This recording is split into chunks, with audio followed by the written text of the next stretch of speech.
నేను సంజనాగా మారిన తర్వాత నా జీవితము ఒక వేశ్య జీవితం అయిపోయింది.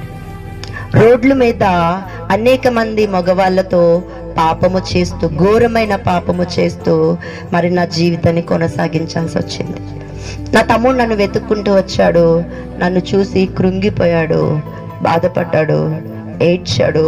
నా తల్లిదండ్రులకి ఏం చెప్పాలో తెలీదు.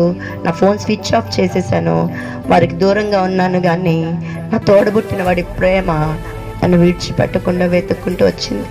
నా తల్లి కన్న ప్రేమ నా తమ్ముడిని పంపించింది.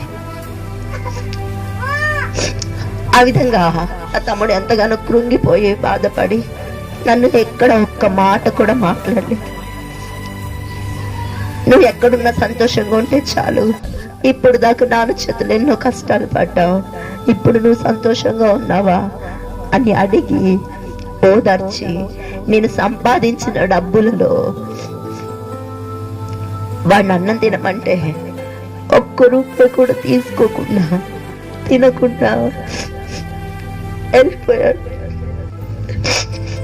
ఏడ్చుకుంటూ వెళ్ళిపోయి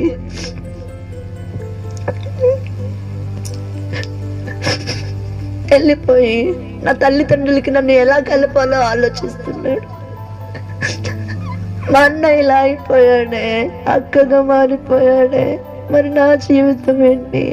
నాకు తోడు లేరే, తోడబుట్టిన వాడే అయిపోయాడట్లా. మరి నాకు ఇప్పుడు అన్న తమ్ముళ్ళు మంచి వాళ్ళైనా చెడ్డ వాళ్ళైనా ఒక సపోర్ట్ కోరుకుంటారు.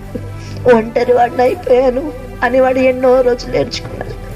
కానీ నా ఏడుపు చూస్తాడు, నేను సంతోషంగా ఉంటే చాలనుకున్నాడు. నా ఏడుపు వాడు ఎంతగానో గమనించేవాడు, నాలో జరుగుతున్న మార్పులు వాడు గమనించేవాడు. కానీ ఎప్పుడు నన్ను వేలు పెట్టి చూపించలేదు.